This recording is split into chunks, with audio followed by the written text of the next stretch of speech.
Hello everyone, I hope आप सभी लोग बहुत अच्छे होंगे और उतने ही अच्छे तरीकों से आप सभी लोगों का पढ़ाई चल रहा होगा। तो इस वीडियो में हम लोग देखने वाले आपके कक्षा 10वीं विषय सामाजिक विज्ञान का 1 अंक वाली इंपॉर्टेंट क्वेश्चंस मींस आपका लगभग 15 जो नंबर है इस वीडियो पर फिक्स होने वाला है, क्योंकि हम लोग 5 नंबर की सही विकल्प, 5 नंबर की आपके खाली स्थान और 5 नंबर की सही जोड़ी, ये तीनों से मिलाकर टोटल आपका 15 नंबर है जो फिक्स कराने वाले। तो वीडियो को बहुत ध्यान से देखना।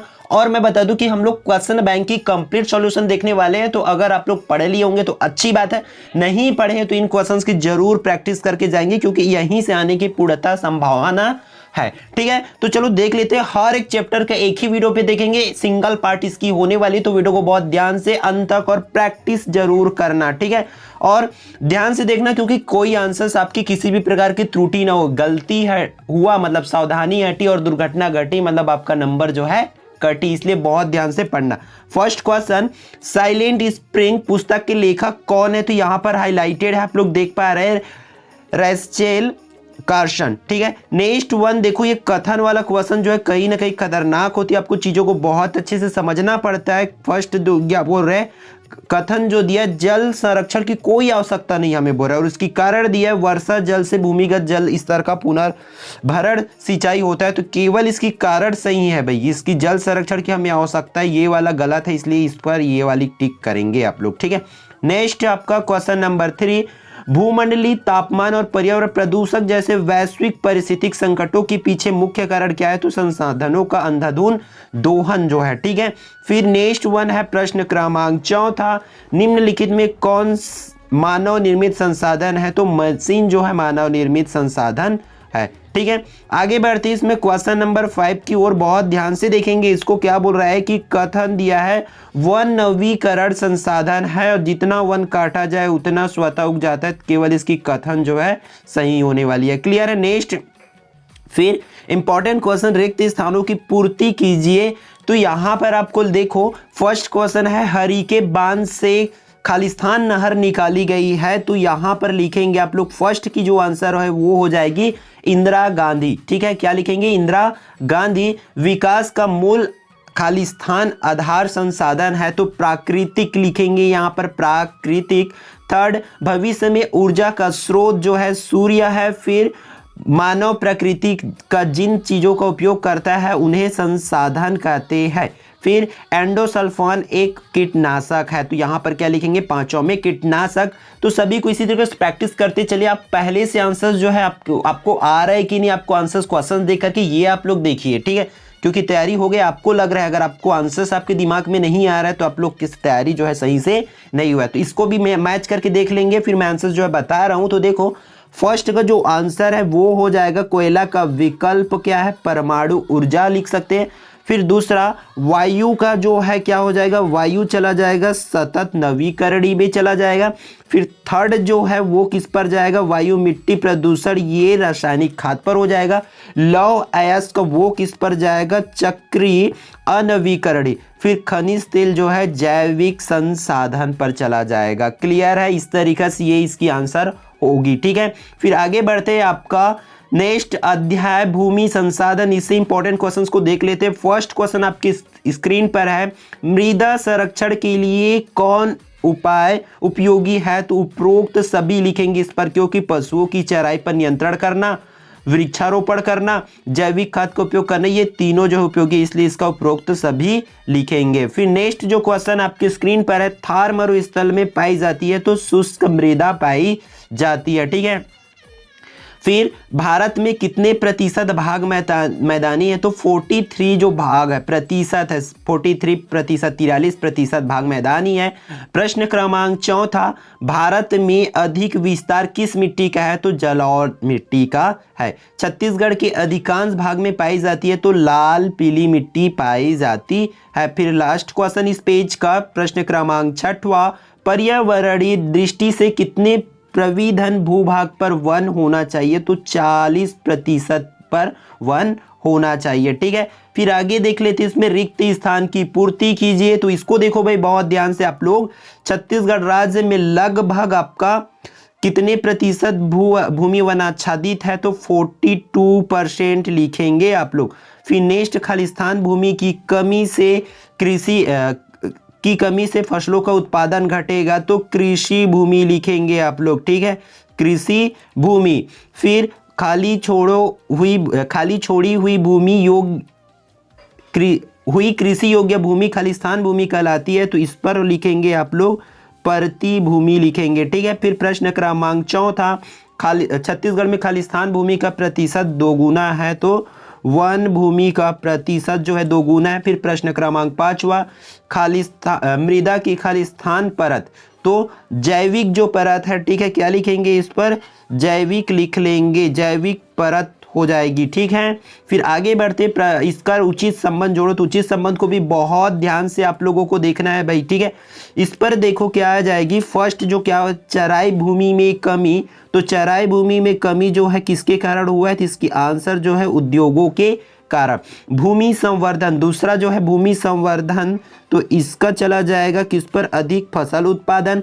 मिट्टी की कमी से क्या होती है, कृषि कम हो जाती है। फिर मैदानी क्षेत्र उपलब्ध, तो इसका आंसर जो हो जाएगा 43%। मृदा प्रदूषण जो होती है, मिट्टी प्रदूषण होता है, वो रासायनिक खाद से होता है, ये इसकी करेक्ट आंसर हो जाएगी, ठीक है।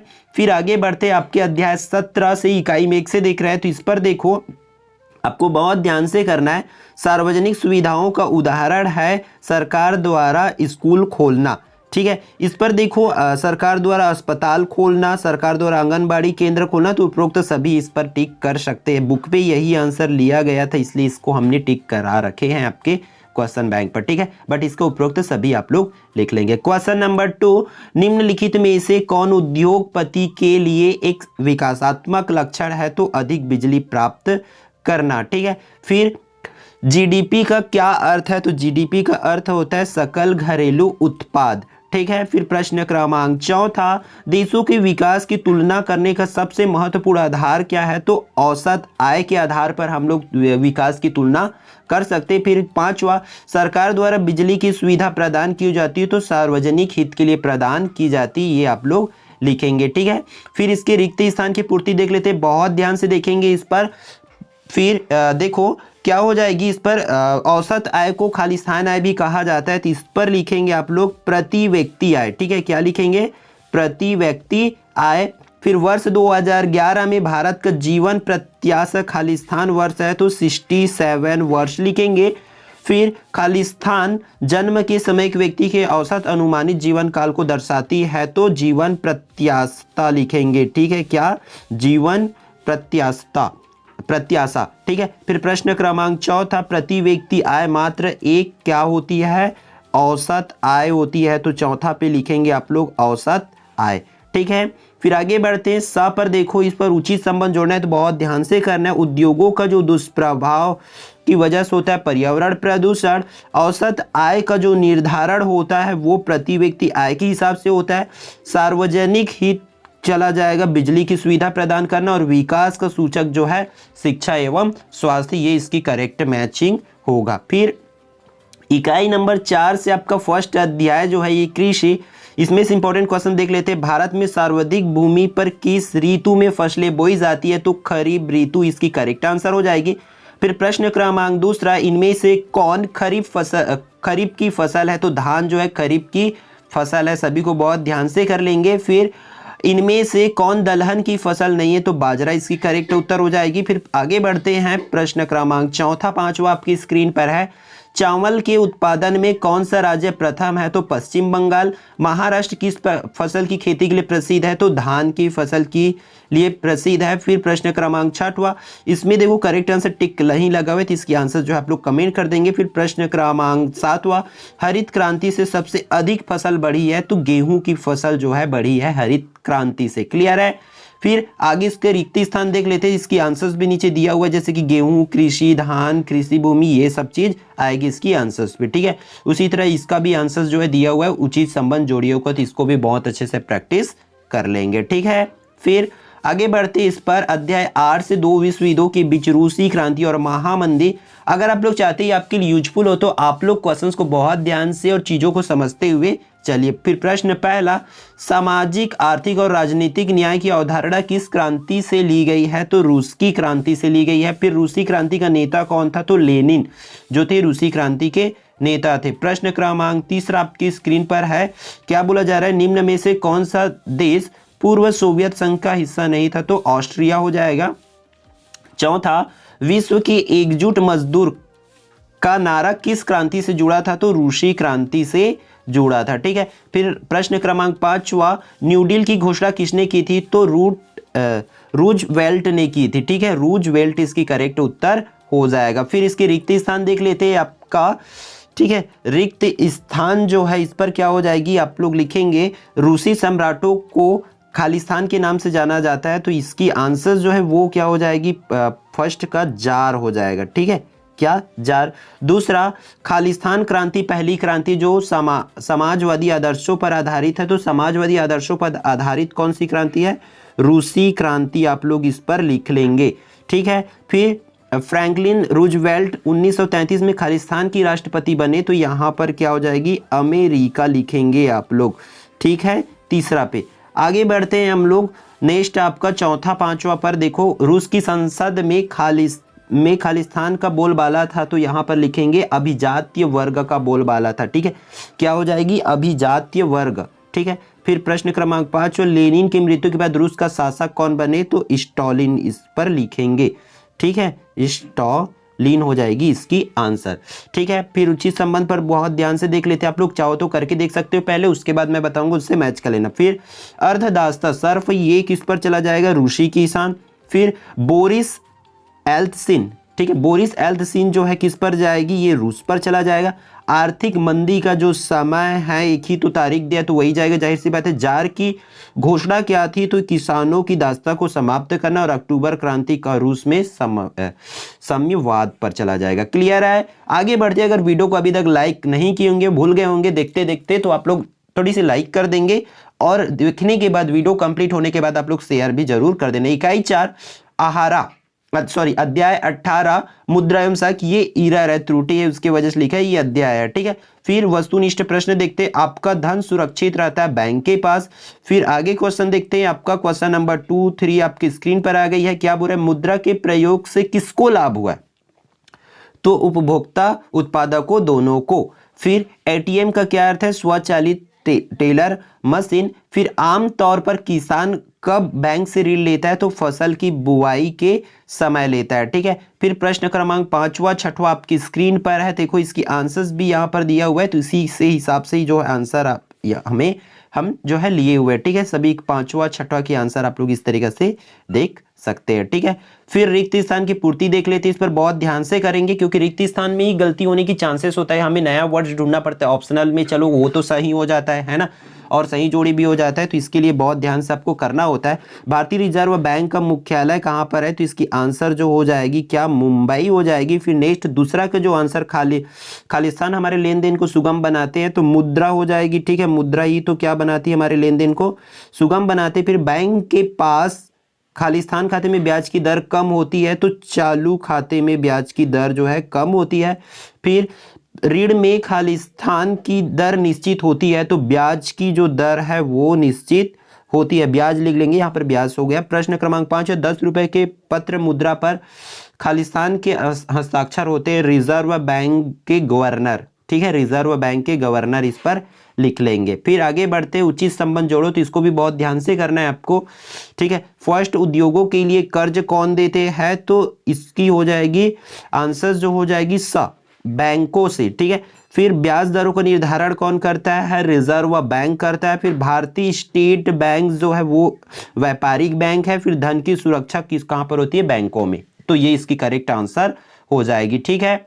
फिर आगे बढ़ते, आपका इकाई 5 अध्याय नंबर 4, इसमें से इंपॉर्टेंट क्वेश्चंस देख लेते हैं। एल्यूमिनियम का अयस्क है बॉक्साइट। फिर दूसरी क्वेश्चन देखते हैं, परमाणु खनिज के लिए प्रसिद्ध है, तो यूरेनियम। भारत का सबसे बड़ा बॉक्साइट उत्पादक राज्य कौन सा है? उड़ीसा जो है इसकी उत्पादक राज्य है। क्लियर है? फिर इस्पात निर्माण में निम्नलिखित में से किस कच्चे माल की सबसे बड़ी मात्रा में आवश्यकता होती है? तो कोयला का। ठीक है, इस्पात निर्माण में चीजों को समझते हुए चलेंगे आप लोग। फिर प्रश्न क्रमांक 5, भारत में सर्वाधिक कोयला उत्पादक राज्य है तो छत्तीसगढ़ इसकी करेक्ट उत्तर हो जाएगी। फिर कोरबा कोलफील्ड भारत के किस राज्य में स्थित है तो छत्तीसगढ़ में स्थित है। ठीक है, फिर अध्याय 9, दो विश्व युद्धों के बीच जर्मनी में नाजीवाद और दूसरा विश्व युद्ध, तो इससे संबंधित इंपॉर्टेंट क्वेश्चंस देख लेते हैं जिससे आपका 15 नंबर है भैया वो फिक्स हो जाए आपके एग्जाम में। इनमें से किसकी शुरुआत जर्मनी से हुई है तो नाजीवाद से। फिर दूसरा, द्वितीय विश्व युद्ध का तत्कालिक कारण क्या था तो जर्मनी का पोलैंड पर आक्रमण। ठीक है, फिर प्रश्न क्रमांक 3, यहूदियों के लिए 1918 में जिस देश की स्थापना हुई है वह है इजराइल की। फिर मित्र राष्ट्र में कौन कौन से देश थे तो ब्रिटेन, फ्रांस और रूस जो है मित्र राष्ट्र थे। फिर प्रश्न क्रमांक 5, जर्मनी ने मित्र राष्ट्रों के सामने समर्पण कब किया तो मई 1945 में। क्लियर है, आगे बढ़ते हैं आगे बढ़ते हैं हम लोग। इसके बापे चलते, बापे देखो रिक्त स्थानों की पूर्ति कीजिए बोल रहा है। फर्स्ट, मुसलिनो खालिस्तान देश का शासक था तो इसकी आंसर जो हो जाएगी इटली की शासक था। ठीक है, फिर दूसरा, संयुक्त राष्ट्र संघ की स्थापना कब हुआ तो इस पर लिखेंगे 24 अक्टूबर। ठीक है, 24 अक्टूबर कितना 1945 में। क्लियर है। फिर अगला, जर्मनी, इटली और खालिस्तान देश मिलकर धुरी राष्ट्र कहलाते थे तो जापान हो जाएगी तीसरी की आंसर। ठीक है, फिर प्रश्न क्रमांक 4, फांसीवाद खालिस्तान दली शासन एक दली हो जाएगी इसकी उत्तर पर। ठीक है, 5वां, हिटलर की गुप्तचर पुलिस खालिस्तान कहलाते थे तो गेस्टापो लिखेंगे आप लोग। ठीक है, इस तरीके से गेस्टापो लिखेंगे। ठीक है, आगे बढ़ते हैं तो फिर हम लोग उचित संबंध जोड़ो पर इसको बहुत ध्यान से समझना। फिर इस पर देखो, फर्स्ट जो है द्वितीय विश्व युद्ध वो किस पर चला जाएगा सन 1939 से 1945 तक। जर्मनी का पराजय जो है कहां पर जाएगा मित्र राष्ट्रों की एकता से हुआ। नस्लवाद जो है किस पर जाएगा हिटलर की देन है। द्वितीय विश्व युद्ध के कारण क्या हुआ जर्मनी के महत्वाकांक्षाओं के कारण हुआ। जापान का आत्मसमर्पण जो है द्वितीय विश्व युद्धों की समाप्ति से हुआ, तो ये इसकी उत्तर हो जाएगी। आगे बढ़ते हैं इकाई 7 अध्याय नंबर 20 से।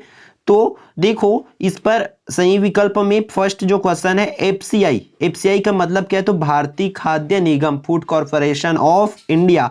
दूसरी, राष्ट्रीय खाद्य सुरक्षा अधिनियम कब लागू हुआ तो 2013 में लिखेंगे आप लोग। क्लियर है। फिर आगे बढ़ते हैं, मध्याह्न भोजन में दिया जाता है तो उच्च गुणवत्ता युक्त पौष्टिक आहार। प्रश्न क्रमांक 4, खाद्य सुरक्षा का अर्थ होता है तो उपरोक्त सभी। बीएमआई का पूरा नाम तो बॉडी मास इंडेक्स। ठीक है, बॉडी मास इंडेक्स। फिर इस पेज की लास्ट क्वेश्चन, 90% तक मानसिक विकास, तो इस पर देखो कहीं इसकी करेक्ट आंसर जो 3 हो जाएगी, तो कहीं ना कहीं कंफ्यूजन होती है 5 हो जाएगी, कहीं ना कहीं कंफ्यूजन होती है 3 मार्क्स के लिए। ठीक है, तो इस पर हम लोग 3 में क्या होती है लैंग्वेज को, भाषा को समझने की क्षमता स्थापित होती है 3 साल में। ठीक है, फिर 5 साल में हमारा जो मानसिक विकास है वो होता है, तो इन चीजों को याद रखेंगे आप लोग। ठीक है,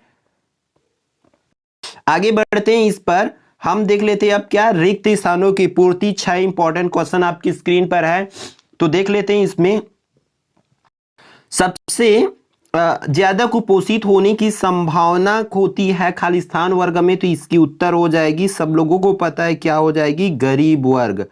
ठीक है, गरीब वर्ग में। बफर स्टॉक खालिस्तान का संग्रहण है तो इस पर लिखेंगे आप लोग खाद्यान्न का संग्रहण होती है। ठीक है, जन्म से 6 माह तक के बच्चों को आहार के रूप में केवल खालिस्तान देना चाहिए तो इस पर लिखेंगे माँ का दूध।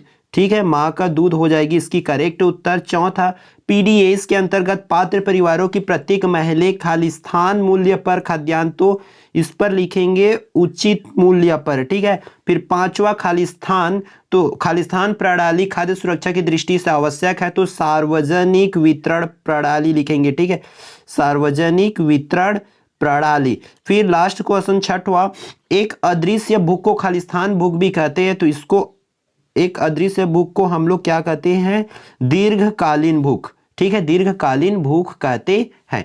आगे बढ़ते, उचित संबंध जोड़ो, बहुत ध्यान से करना है इसको भी। फर्स्ट, बफर स्टॉक जो है खाद्यान्न भंडारण पर चला जाएगा। इसके बाद जो है क्या है भटस्य भूख। ठीक है, तो इसकी जो आंसर है किस पर हो जाएगी आप लोग लिखेंगे इसको शारीरिक कमजोरी। फिर शुष्क भाग का जो खाद्यान्न है वो चला जाएगा आपका इस पर मोटा अनाज। फिर उचित मूल्य की जो दुकान है वो खाद्यान्न वितरण पर, जमाखोरी कालाबाजारी वो किस पर चला जाएगा, मूल्य वृद्धि में सहायक हो जाएगी। ठीक है, इस तरीके से इसकी आंसर होगी। फिर इकाई नंबर 7 अध्याय 10 उपनिवेशों का खात्मा और शीत युद्ध, इसमें से देख लेते हैं आपका सही विकल्प चुनकर लिखे। तो उपनिवेशों की समाप्ति के लिए आवश्यक है राष्ट्रवादी भावना। ठीक है, फिर द्वीपों का देश कहा जाता है इंडोनेशिया को। फिर शीत युद्ध है तनाव की स्थिति। ठीक है, फिर प्रश्न क्रमांक चौथा, गुट निरपेक्ष आंदोलन की औपचारिक रूप से स्थापना हुई है तो 1961 में। आबादी की दृष्टि से अफ्रीका का सबसे बड़ा देश है नाइजीरिया।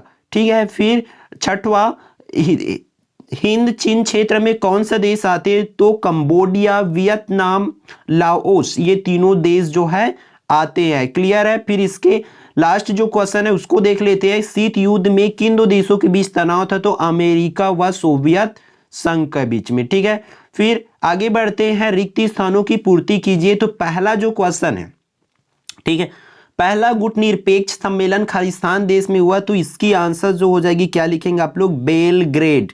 ठीक है, बेलग्रेड करके लिख लेंगे। दूसरा, नाइजीरिया की राष्ट्रवादी और प्रथम राष्ट्रपति थे नामादी। ठीक है, क्या लिखेंगे, नामादी। फिर तीसरा, उपनिवेशी शासन की समाप्ति को खालिस्तान कहते हैं, तो उपनिवेशीकरण। उपनिवेशीकरण। वियतनाम के क्रांतिकारी नेता और प्रथम राष्ट्रपति थे, तो इसको लिखेंगे हो ची और मिन्ह लिख लेंगे। ठीक है, हो ची मिन्ह इसकी उत्तर हो जाएगी। पांचवा, इंडोनेशिया की स्वतंत्रता संघर्ष खालिस्तान देश के विरुद्ध था, तो इस पर लिख सकते हैं आप लोग नीदरलैंड लिख सकते हैं।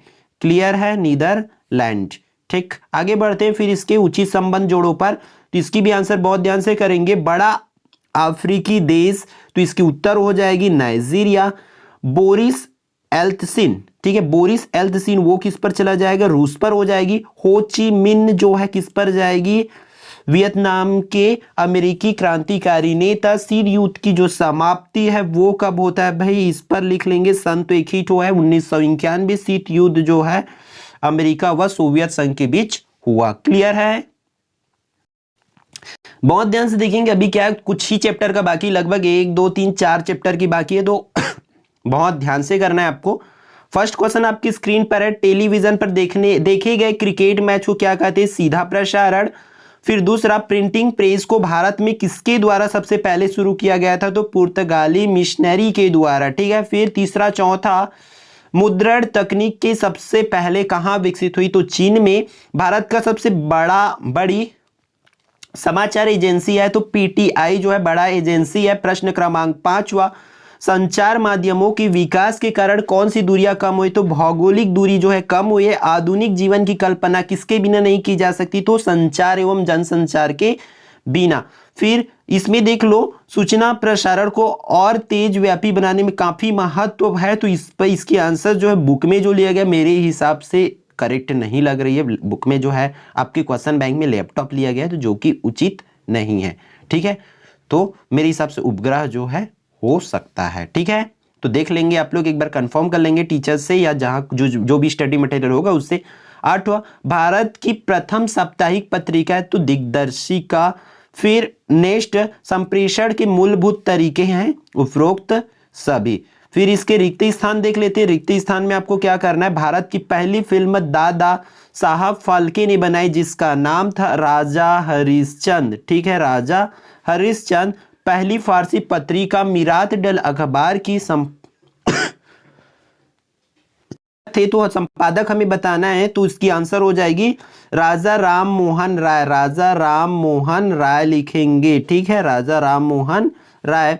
द्वितीय विश्व युद्ध की बाद संचार की नई तकनीक क्या हुई, टेलीविजन जो है हमारा टीवी थी। ठीक है, बिना तार के आसमान में मौजूद तरंगों के माध्यम संदेश एवं मौजों को पहुंचाने का काम खालिस्तान करता है, तो कौन करता है, रेडियो जो है करता है, तो यहां पर लिखेंगे रेडियो। 5वां, सन 1837 के बाद खालिस्तान प्रिंटिंग प्रेस का आरंभ हुआ, तो इस पर लिख लेंगे आप लोग रंगीन प्रिंटिंग प्रेस का आरंभ। रंगीन प्रिंटिंग प्रेस जो है आरंभ हुआ। तो मैच को कर लेते हैं, आप लोग करके देख सकते हैं पहले से। फर्स्ट जो है जाएगा द पर, दूसरा जो जाएगा आपकी स पर चला जाएगा, तीसरा चलचित्र जो है ई पर जाएगा, फिर चौथा अ पे जाएगा और पांचवा जो है ब पे चला जाएगा। ये इसकी करेक्ट उत्तर होगी। ठीक है, आगे बढ़ते अध्याय 15 में सभी का क्वेश्चंस बहुत ध्यान से देखेंगे। भारत में किसी व्यक्ति की मताधिकार कब समाप्त हो जाती? जब न्यायालय द्वारा अयोग्य घोषित हो तब। ठीक है, नेक्स्ट क्वेश्चन क्या बोला जा रहा है? एक भारत में कहां महिलाओं के लिए आरक्षण की व्यवस्था है? तो स्थानीय निकाय में। लोकतंत्र में राजनैतिक दल का मुख्य कार्य क्या है? तो जनमत का निर्माण करना। चौथा, लोकतंत्र की सफलता निर्भर करती नागरिकों की विवेकपूर्ण सहभागिता पर। ठीक है, पांचवा, लोकतंत्र जनता की द्वारा तथा जनता के लिए शासन है। यह कथन किनका है? तो अब्राहम लिंकन की कथन है। छठवां, इसमें क्या बोला जा रहा है? निम्नलिखित में सर्वप्रथम महिलाओं की मतदान का अधिकार किस राष्ट्र में? तो ब्रिटेन में दिया गया। ठीक है, फिर से रिक्त स्थान आ गया भाई। 6 इंपॉर्टेंट क्वेश्चन है, सभी को बहुत ध्यान से देखेंगे और समझने की पूरा कोशिश करेंगे और तैयारी को जो है आपको इस वीडियो से ही कर लेना तैयारी को। ठीक है, भारत में देखो क्या हो जाएगी? वयस्क को मताधिकार का अधिकार है। ठीक है, वयस्क हो जाएगी इसकी आंसर। भारत में लोकतंत्र की स्थापना के लिए निष्पक्ष चुनाव कराने का कार्य जो है चुनाव आयोग लिखेंगे। ठीक है, चुनाव आयोग। संसद में महिला सांसदों का सर्वाधिक प्रतिशत खालिस्तान देश में है तो दक्षिण अफ्रीका हो जाएगी इसकी आंसर। फिर जन सहभागिता का सर्वाधिक अनिवार्य माध्यम जो है मतदान है। ठीक है, मतदान लिख लेंगे आप लोग। फिर आगे बढ़ते हैं हम लोग पांचवा छठवां पर। हिंदू कोड बिल पारित कराने में खालिस्तान दबाव समूह, तो महिला दबाव समूह का लिखेंगे आप लोग। ठीक है, महिला दबाव समूह। फिर छठवां, लोकतंत्र में राजनीतिक दल का मुख्य कार्य होता है जनमत का निर्माण करना। ठीक है, जनमत का निर्माण। ठीक, फिर उचित संबंध जोड़ो देख लेते हैं, ये बहुत आसान होती है। अगर एक दो भी आपको पता है तो आप आराम से कर सकते, बट नहीं पता तो इसलिए सावधानी से आपको करना है। राजनीतिक दल जो है जनमत का जागरूकता करती। चुनाव आयोग का काम क्या होता है भाई? राजनीतिक दल का पंजीकरण। सन 1952 से अब तक जो है मतदान का अधिकार है ट्रेड यूनियन संगठन व्यावसायिक हित समूह हो जाएगी इसकी आंसर। आगे बढ़ते हैं, आपका 2 ही और बाकी है। ठीक है, फिर देखो 2 इकाई 2 चैप्टर्स और भी क्वेश्चंस देखना है, फिर आपका कंप्लीट जो है 15 नंबर के लिए फिक्स हो जाएगा। क्वेश्चंस देख लो तो इस पर क्या दिया हुआ है? पहला, सूचना का अधिकार के लिए आंदोलन की शुरुआत किस राज्य से हुआ? तो राजस्थान से हुआ। फिर मूल निवासियों का शताब्दिक अर्थ क्या है? आदिवासी। ठीक है, मूल निवासियों का शताब्दिक अर्थ आदिवासी। निम्नलिखित में से कौन सा एक आंदोलन नहीं है? सूचना का अधिकार एक आंदोलन नहीं है। ठीक है, चौथा क्वेश्चन क्या बोल रहा है कि जन आंदोलन कौन कौन से आंदोलनों का स्वरूप ग्रहण करता है? तो कभी सामाजिक और कभी राजनीतिक स्वरूप। फिर पांचवा, सूचना का अधिकार आंदोलन प्रारंभ हुआ, उपरोक्त सभी इसकी आंसर हो जाएगी। ठीक है, फिर छठवां और लास्ट क्वेश्चन इस अध्याय से शांति के लिए आंदोलन का मुख्य उद्देश्य है, उपरोक्त सभी इसकी आंसर हो जाएगी। फिर रिक्त स्थान को देख लेते हैं। देखो इसकी आंसर जो है नहीं होती है तो बिना ऑप्शनल वाला होती है, कहीं ना कहीं आपको बहुत ध्यान से करना होता है। नियमगिरी जनजाति क्षेत्र में खनन पीसा एक्ट का, तो इस पर क्या लिखेंगे? पीसा एक्ट का उल्लंघन है। परमाणु बम से खालिस्तान रोक, तो इसकी आंसर सबको पता है, परमाणु बम से कैंसर हो सकती है। तीसरा, शांति आंदोलन का उद्देश्य क्या है? तो निशस्त्रीकरण, क्या लिख लेंगे? निशस्त्रीकरण। चौथा, खालिस्तान, तो इस पर लिखेंगे आप लोग जापान देश में। पांचवा, मजदूरी का रिकॉर्ड जिस रजिस्टर में रखा जाता है उसको हम लोग बोलते हैं मास्टर रोल। ठीक है, याद रख लेना, मास्टर रोल हो जाएगा इसकी आंसर। फिर इस पर देखो उचित संबंध जोड़ो है, तो लास्टली आने वाले हैं भाई, अभी तक देख लो बहुत ध्यान से, बस जस्ट 2 से 3 मिनट की वीडियो और रहेगी। कमेटी ऑफ, तो इस पर देखो ये कमेटी ऑफ वो किस पर चला जाएगा? शांति संगठन। डोंगरिया कोड एक जनजाति है। मनरेगा जाएगी सरकारी योजना पर। नियमगिरी एक पर्वत है। ठीक है, फिर लास्ट चैप्टर है भाई, देखो मानव अधिवास, इसमें से आपका बहुत ध्यान से आपको करना है सही विकल्प। ग्रामीणों क्षेत्रों में रेल मार्ग के सारे बस्ती का विकास किस अधिवास का? तो रेखी प्रतिरूप है। ठीक है, फिर आगे बढ़ते हैं, इस पर हम लोग देख लेते हैं आपका दूसरा में क्या करना है आपको? पर्वतीय क्षेत्र। ठीक है, पर्वतीय क्षेत्रों के निचली घाटियों में कौन सा अधिवास मिलते हैं? तो पल्ली अधिवास जो है मिलते हैं। ठीक है, प्रश्न क्रमांक 3, ग्रामीण अधिवासों का धर्म व्यवस्था किस व्यवस्था पर आधारित है? तो प्राथमिक लिखेंगे। पर्वतों पर किस प्रकार का अधिवास पाया जाता है? तो सीढ़ी नुमा अधिवास पाया जाता है। 5वां 6वां आपकी स्क्रीन पर है। तालाब किनारे स्थित मानव अधिवास जो है वृत्ताकार प्रतीक रूप, और फिर इस पर हो जाएगी महानगर। ठीक है, तो फिर 21 में से देख लेते हैं उपरोक्त इस पर। ठीक है, सभी को बहुत ध्यान से देख लेंगे। ठीक है, वीडियो को ज्यादा लंबा नहीं करते। ठीक है, ये हम लोग इस पर डिस्कस करते हैं। देखो वैश्वीकरण, ठीक है, तो वैश्वीकरण, तो इस पर फर्स्ट पे एकीकरण आ जाएगा। वैश्वीकरण से शहरी क्षेत्र के तो धनी वर्ग, ठीक है, धनी वर्ग को लाभ हुआ। फिर इस पर आ जाएगा 1991, वैश्वीकरण से खालिस्तानवाद को तो उपभोक्तावाद को क्या हुआ? मिला, बढ़ावा मिला। ये हो जाएगी इसकी आंसर। फिर ये आपका लास्ट जो क्वेश्चन इसकी देख लेते हैं। फर्स्ट जो है चला जाएगा आपकी ब पर, दूसरा जो जाएगा द पर हो जाएगी, तीसरा आपका हो जाएगी अ पर जाएगी, और चौथा जो है आपका स पर जाएगा। ठीक है, आई होप ये पूरी वीडियो आपके लिए यूजफुल रहा होगा। तो वीडियो को लाइक जरूर करेंगे, और यदि आप लोग चैनल पर नए होंगे तो चैनल को सब्सक्राइब कर लेंगे।